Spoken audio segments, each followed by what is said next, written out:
You've described the connection between Russia and Ukraine. You've described Russia itself a couple of times as Orthodox. That's central to your understanding of Russia. You've said you're Orthodox.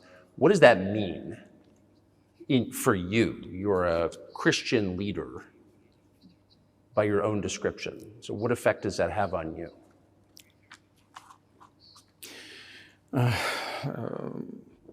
You know, as I already mentioned, in 988, Prince Vladimir himself was baptized following the example of his grandmother, Princess Olga. And then he baptized his squad, and then, gradually, over the course of several years, he baptized all the Rus. It was a lengthy process, from pagans to Christians. It took many years. But in the end, this orthodoxy, Eastern Christianity, deeply rooted itself in the consciousness of the Russian people. When Russia expanded and absorbed other nations who profess Islam, Buddhism, and Judaism, Russia has always been very loyal to those people who profess other religions. This is her strength. This is absolutely clear.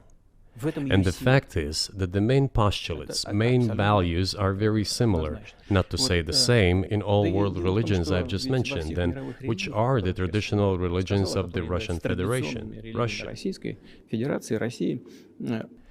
By the way, Russian authorities were always very careful about the culture and religion of those people who came into the Russian Empire. This, in my opinion, forms the basis of both security and stability of the Russian statehood. All the peoples inhabiting Russia basically consider it their motherhood.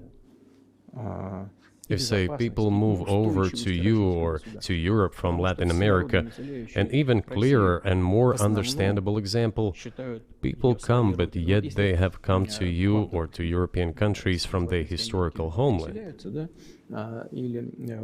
And people who profess different religions in Russia consider Russia their motherland. They have no other motherland. We are together. This is one big family. And our traditional values are very similar. I've just mentioned one big family, but everyone has her own family. And this is the basis of our society. And if we say that the motherland and the family are specifically connected with each other, it is indeed the case, since it is impossible to ensure a normal future for our children and our families unless we ensure a normal, sustainable future for the entire country, for the motherland. That is why patriotic sentiment is so strong in Russia. But can I say that the one way in which the religions are different is that Christianity is specifically a nonviolent religion. Jesus says, turn the other cheek, don't kill. How can a leader who has to kill, of any country, how can a leader be a Christian? How do you reconcile that to yourself?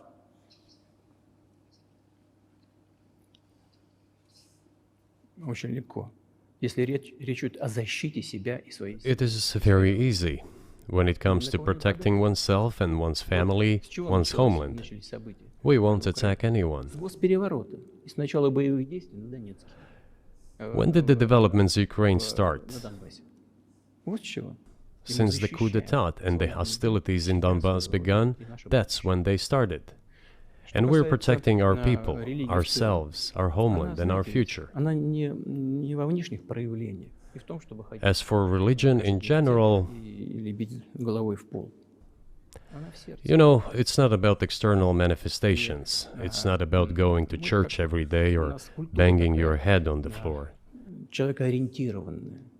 It is in the heart. And our culture is so human-oriented.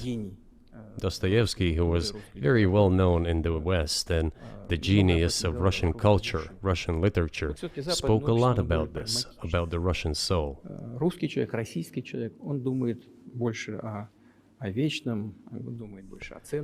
After all, Western society is more pragmatic. Russian people think more about the eternal, about moral values. I don't know, maybe you won't agree with me, but Western culture is more pragmatic after all. I'm not saying this is bad. It makes it possible for today's golden billion to achieve good success in production, even in science and so on. There's nothing wrong with that. I'm just saying that we kind of look the same, but our minds So are do you built a see little the different. supernatural at work as you look out across what's happening in the world now? Do you see God at work? Do you ever think to yourself, these are forces that are not human?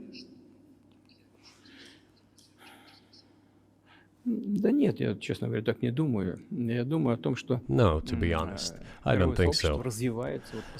My opinion is that the development of the world community is in accordance with the inherent laws, and those laws are what they are.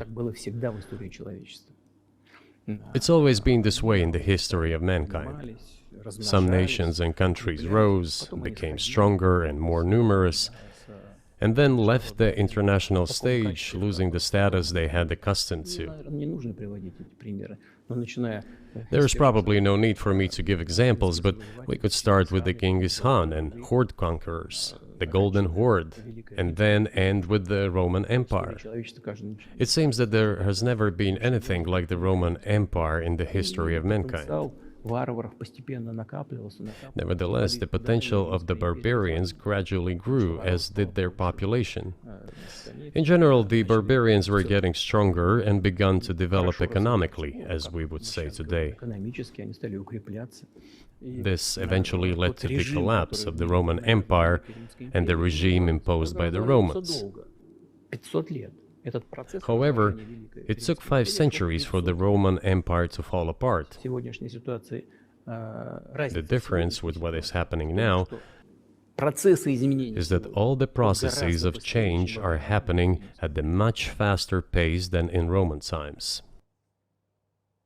So when does the AI empire start, do you think?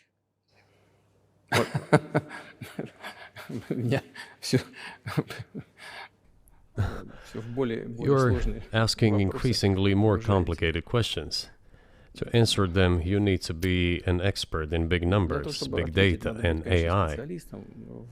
Mankind is currently facing many threats. Due to the genetic researches, it is now possible to create a superhuman, a specialized human being, a genetically engineered athlete, scientist, military man. There are reports that Elon Musk had already had a chip implanted in the human brain in the USA. What do you think of that?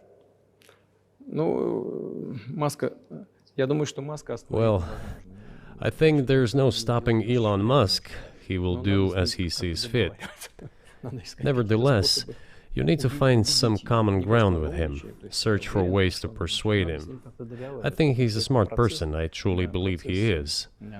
So you need to reach an agreement with him because this process needs to be formalized and subjected to certain rules.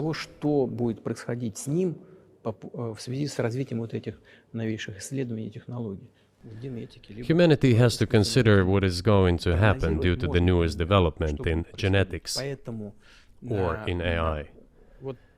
One can make an approximate prediction of what will happen.